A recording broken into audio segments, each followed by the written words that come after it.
संजय जायसवाल और प्रशांत किशोर का विवाद कोर्ट पहुंचा।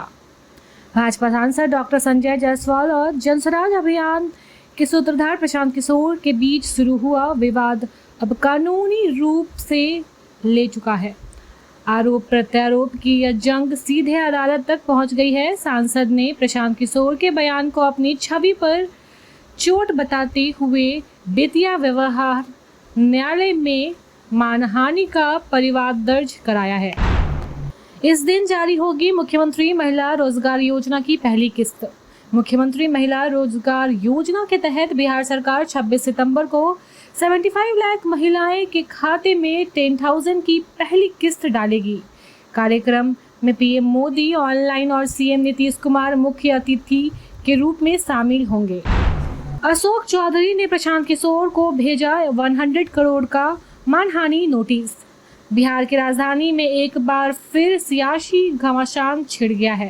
ग्रामीण कार्य मंत्री और जेडीयू के वरिष्ठ नेता अशोक चौधरी ने जनसुराज पार्टी के सूत्रधार प्रशांत किशोर को 100 करोड़ रुपए के मानहानि का नोटिस भेजा है।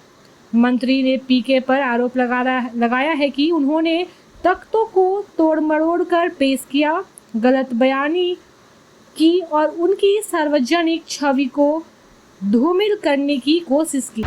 पटना में खुला बिहार एम्पोरियम, राज्य की कला और संस्कृति की मिलेगी वैश्विक पहचान। बिहार की कला और संस्कृति को वैश्विक पहचान दिलाने के उद्देश्य से मंगलवार को पटना के जयप्रकाश नारायण अंतर्राष्ट्रीय हवाई अड्डे पर बिहार एम्पोरियम का उद्घाटन किया गया।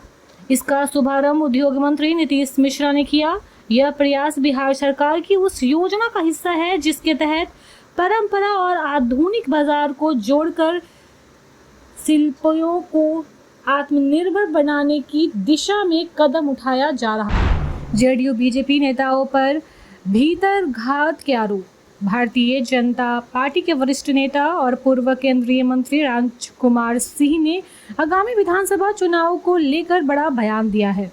उन्होंने लोकसभा चुनाव में अपनी हार के लिए जेडीयू और बीजेपी में मौजूद भीतर घातियों को जिम्मेदार ठहराया है और चेतावनी दी है कि अगर विधानसभा चुनाव में उन्हें टिकट मिला तो वो उनके खिलाफ प्रचार करेंगे। सीट शेयरिंग पर बोले मुकेश सहनी। विकासशील इंसान पार्टी के संस्थापक और बिहार के पूर्व मंत्री मुकेश सहनी ने आज उन सभी कयासों पर विराम लगाया जिसमें महागठबंधन के घटक दलों में मतभेद की बात सामने आ रही है। उन्होंने साफ तौर पर कहा कि महागठबंधन में बहुत जल्द ही सीट बंटवारा हो जाएगा। उन्होंने कहा सभी घटक दल के नेता एक दूसरे के साथ खड़े हैं। उन्होंने कहा कि महागठबंधन में कहीं कोई मतभेद नहीं। डिप्टी सीएम सम्राट चौधरी ने प्रशांत किशोर पर किया पलटवार। बिहार की राजनीति में इन दिनों बयानबाजी का दौर लगातार तेज होता जा रहा है। डिप्टी सीएम सम्राट चौधरी ने कहा है कि हाल ही में जनसुराज के संस्थापक प्रशांत किशोर की ओर से लगाए गए आरोपों पर कड़ा जवाब दिया है। उन्होंने साफ शब्दों में कहा है कि बार बार अपनी वही बातें दोहराए रहे हैं जो पहले भी कई बार कह चुके। बिहार विधानसभा चुनाव की तैयारियां में जुटे असुद्दीन ओवैसी। किशनगंज जिले में सीमांचल के विकास, न्याय और अधिकारियों को लेकर एआईएमआईएम प्रमुख असुद्दीन ओवैसी के नेतृत्व में 24 सितंबर से सीमांचल न्याय यात्रा शुरू हो रही है। 4 दिवसीय यह यात्रा 27 सितंबर तक चलेगी। इस दौरान किशनगंज, अररिया, पूर्णिया और कटिहार जिले के कई हिस्सों का दौरा किया जाएगा। ओवैसी की 4 दिवसीय यात्रा की तैयारियां पूरी कर ली गई है। कटिहार में भाजपा नेता गुड्डू यादव की पिटाई। कटिहार जिले के मानिहारी में भारतीय जनता पार्टी और राष्ट्रीय जनता दल कार्यकर्ताओं के बीच टकराव का मामला सामने आया है। बीजेपी नेता गुड्डू यादव ने आरोप लगाया है कि मनिहारी नगर परिषद के मुख्य पार्षद और राजद नेता लाखों यादव ने अपने समर्थकों के साथ मिलकर उनकी पिटाई की, गाली गलौज किया और पिस्टल सटाकर जान से मारने की धमकी दी। घटना के बाद थाने में प्राथमिकी दर्ज कर ली गई है। कैमूर में नीतीश के मंत्रियों पर आरजेडी सांसद ने साधा निशाना।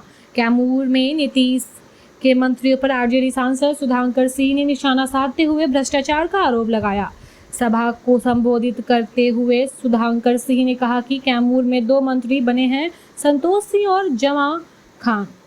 इसमें से एक तो जनता से चुने ही नहीं गए और दूसरी ने हमारी पार्टी का वोट चुराकर भागने का काम किया। उन्होंने आरोप लगाया है कि जमा खान ने चुनाव के समय कहा था कि जीतकर लालू प्रसाद यादव के साथ रहेंगे, लेकिन जीतने के बाद बीजेपी का दामन पकड़ लिया।